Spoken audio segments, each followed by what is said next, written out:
Assalamualaikum warahmatullahi wabarakatuh, anak semua. Waalaikumsalam Ibu. Warahmatullahi wabarakatuh. Selamat pagi. Pagi, Bu. Gimana kabarnya? Kurang sehat, Bu. Sebelum kita memulai pembelajaran, kita berdoa dulu ya. Kita kelasnya. Fardo, Bu. Tolong disiapkan dulu rekan-rekannya. Pak duduk siap mulai. Sudah selesai. Siapa yang tidak hadir hari ini? Prabowo. Hadir semua, Bu. Tidak. Ibu absen dulu ya. Rina hadir Bu. Dia Datul, Nikmatun, Rina dan tak kucing Bu. Momon, Alfa Bu. Widya, Alfa juga. Muhammad Rafiki, Siap ciri Bu. Haifa Afifah, Mila Gusni, Frela, Apa Bu? Suki pabrik pagi Bu. Gio, Takadok tadi Bu. Tina, Yosa, Fardo, Hadir lah Bu. Tausabila, Rina Elia Fitri, Feby, Sylvia. Sylvia apa? Sebelum kita mulai pembelajaran, Ibu minta dulu anak-anak untuk merapikan kursinya ya. Dan tolong di bawah kalau ada sampah tolong dipilih ya. Iya, Ibu. Untuk melanjutkan materi minggu yang sebelumnya tentang kerajaan-kerajaan maritim Nusantara masa Hindu Buddha, dan materi hari ini itu tentang penguasaan Konstantinopel oleh Turki Utsmani dan pelayaran dunia.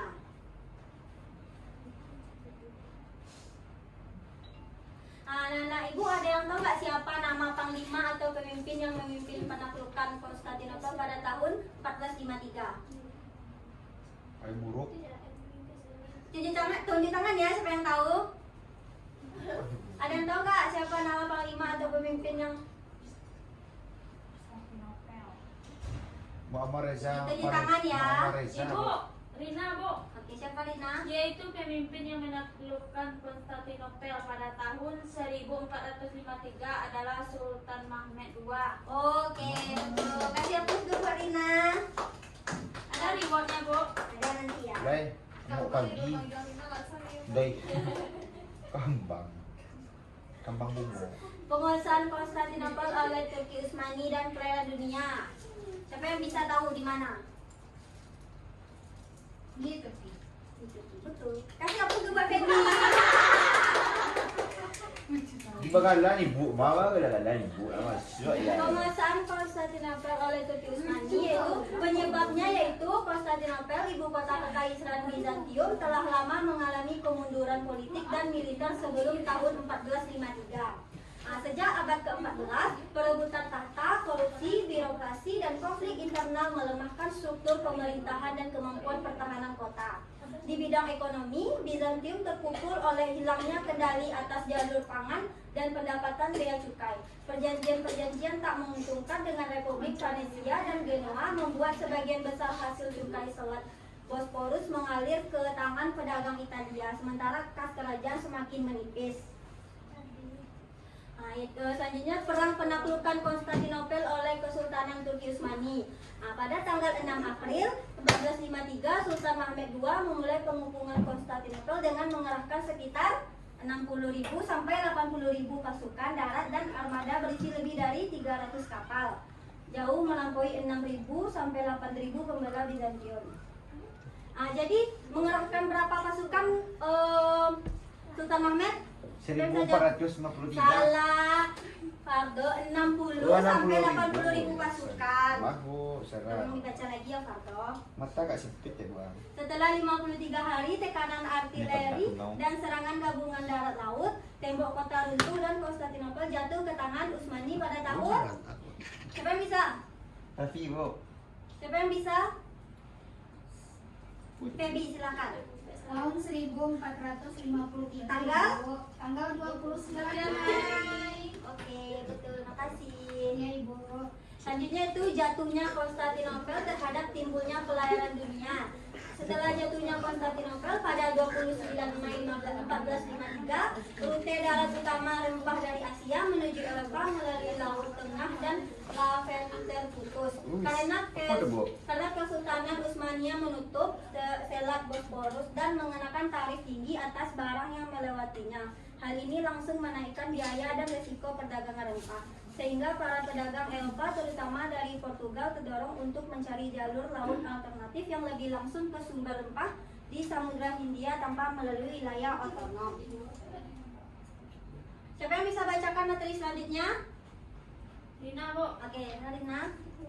Baik, secara geopolitik, pencarian jalur laut baru ini juga memicu perebutan koloni dan persaingan antar imperium Eropa yang akhirnya membawa era kolonialisme ke kekuasaan Asia dan Afrika dengan menandai berakhirnya kekaisaran Bizantium, tetapi juga menjadi katalis bagi lahirnya zaman penjelajahan dan perubahan desa dalam peta perdagangan dunia. Sekian, Ibu. Baik, terima kasih Rina. Iya, Bu. Nah, selanjutnya itu tugas kelompok. Nah, nanti ibu bagi 4 kelompok. Ananda maunya ibu yang bagi atau bagi sendiri? Ibu aja lah. Oke, kita hitung dulu ya. Berarti 2-2 orang ya. Ya, Bu. Kelompok 1 Nikmatun dengan dia. Kelompok 2 Sylvia dengan Nila Gusni. Rina sama Aca, Bu. Kelompok 3 Yosa dengan Vina. Kelompok 4 Rina, Aca dan Feby. Oke, Bu. Tolong dikerjakan ya, ini tugas kelompoknya. Dan diskusikan dengan teman-temannya. Di mana bikinnya, Bu? Bikinnya di kertas lembar. Iya, Bu. Nge-vlog video Kita selempar, Bu. Kita Duduk sekelompok ya, Nanda. ya. ambil foto aku sih. Ambil satu printnya. Ya. Terima kasih. Ini latest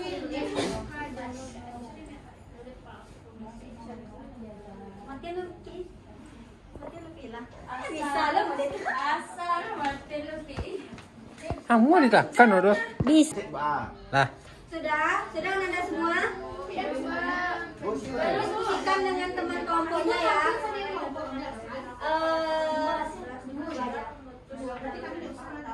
Guys, kelompok 1 udah siap? Silakan tampil. Usul deh, capek deh nih. Uang pasaman. Uang pasaman. Uang pasaman. Si Pak Budi uang pasaman nawalan. Wan. Si Pak Budi uang pasaman mako. Saya masuk bertanya Pak Budi.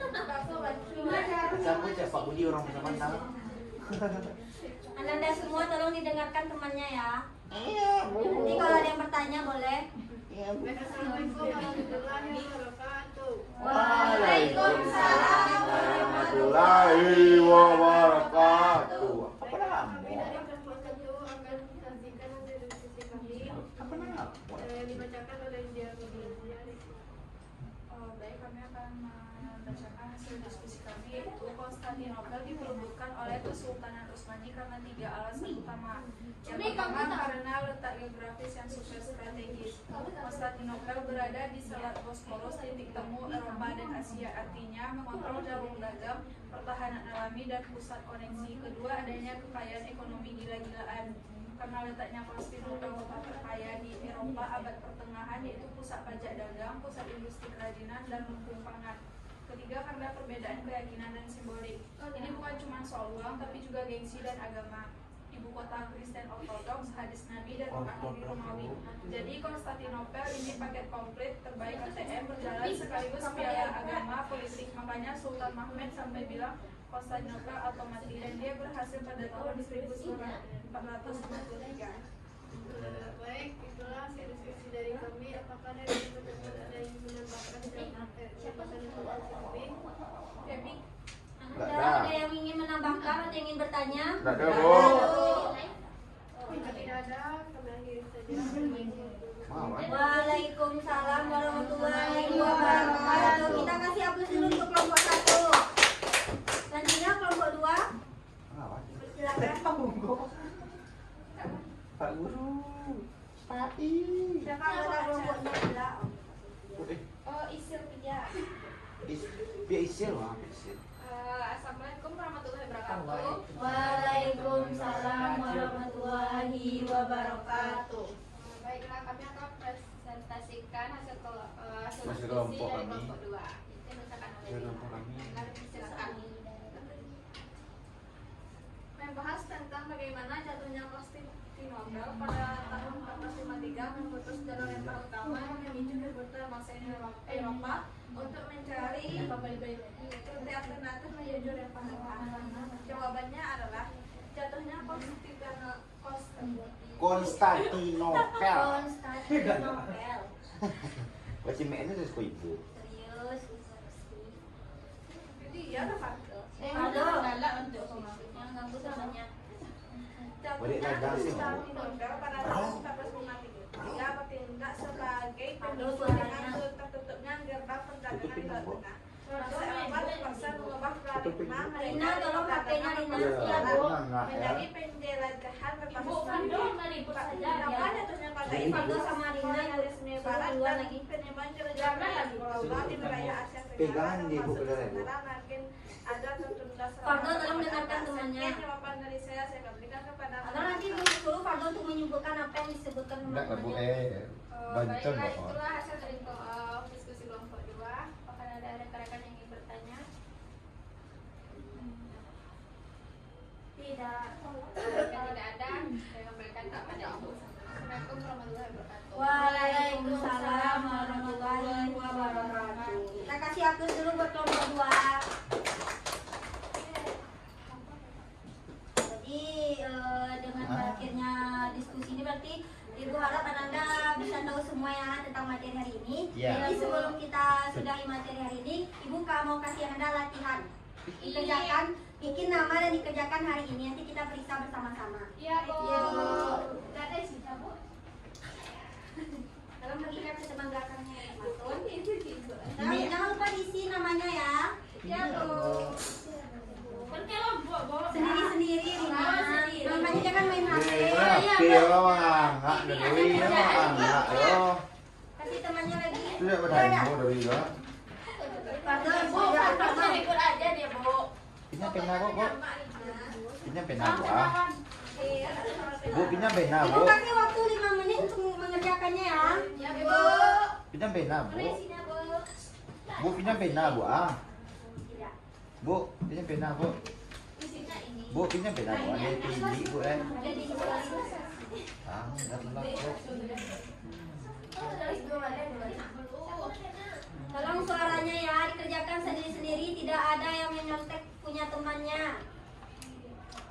Kalau ada yang tidak paham nanti tanyakan ke Ibu ya. Apa kamu? Tapi tidak dengan isinya. Bu, Ya, so. Bu, ini kayak mana caranya, Bu? Bu, lagi. Nah, Rina potong ke bawah. Tolong dikerjakan. Udah deh. Gua lah jujur. Febi betul masih pena, Bu. Dia lah ya. Apa? Kelasnya kelas berapa? Tolong suaranya dikerjakan Febi, sendiri-sendiri. Febi. Tidak ada yang dicolek. Febi, Tidak ini ada. Febi. Udah semuanya Rafidi, Rina, Yosa, Nikmatun, Ziyadatun. Lah, Bu. Ya. Besar buit sudah lah. Udah semuanya. Dah, Bu, ini apa, Bu? Ibu main HP gitu loh. Kita periksa lagi. Iya, Bu. Siapa yang bisa bacakan soal nomor 1? Apa jawabannya? Rina, Bu. Aca. Rina, Bu. Aca nomor 1, Rina nomor 2, Mila nomor 3. Serta jawabannya nanti diperiksa ya. Langsung punya sama masing-masing. jawabannya, Bu. Langsung. Oke, Bu. Soal nomor 1, siapakah panglima atau pemimpin yang memimpin menaklukkan Konstantinopel Ada bah full, boleh pas-pasi B. gitu. Apa jawabannya? Benar, siapa? Nomor 2 silakan. Rina. Mengapa Konstantinopel dianggap sangat penting dalam jalur perdagangan dunia pada masa lalu? Jawaban Jawabannya C, Bu, berada di jalur perdagangan antar Eropa dan Asia. Ya, betul. Jadi jawabannya berada di jalur perdagangan antara Eropa dan Asia. Ini kan betul di checklist ya. Ya, Bu. Nomor 3. Siapa penjelajah Eropa pertama yang mencapai ujung selatan Afrika Tanjung Harapan pada tahun 1488? B, Bu. C, Bu. Jawabannya Bartolomé Dias. Betul. Yang betul di checklist ya. Nomor 4. Ibu aja yang bacakan ya. Ekspedisi Vasco da Gama 1497-1499 membenarkan terobosan besar berupa apa jawabannya? Rute laut langsung ke India tanpa menggunakan timur tengah. Siapa yang betul di checklist ya? Nomor 5, siapa yang bisa bacakan? Feby. Silakan Feby.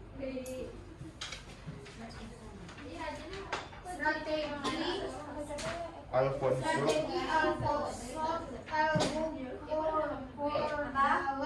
mengokoh kondisi Jangan lupa dikasih namanya ya. dominasi Portugis di jalur Parkasia Tenggara meliputi kecuali D, Bu. Apa itu jawabannya? Kolonialisasi dagang. Menjalin Feby Dagang eksklusif. Terus gimana juga? Menjalin aliansi dagang eksklusif dengan Menjalin, Bu, karena menjalin, Bu. Di sampingnya dibikin ya, benar berapa benar sama berapa salahnya. Dikumpulkan lagi ya. Iya, ya kumpulkan, Bu. Tolong Cik Wan, Wan. Belum sih, Cah. Halo Vina, Yosa, Vinanya.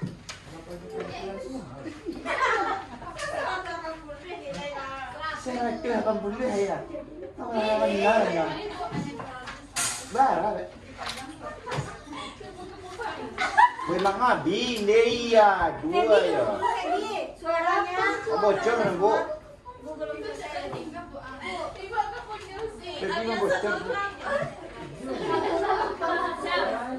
Ananda suaranya. Iya, Bu. Berakhirnya latihan tadi, jadi berakhir juga pembelajaran kita hari ini. Ibu harap Anda semua bisa memahami materi yang Ibu sampaikan hari ini. Baik, Bu. Kita cukupkan untuk pertemuan hari ini. Sampai ketemu minggu depan. Assalamualaikum warahmatullahi wabarakatuh. Waalaikumsalam.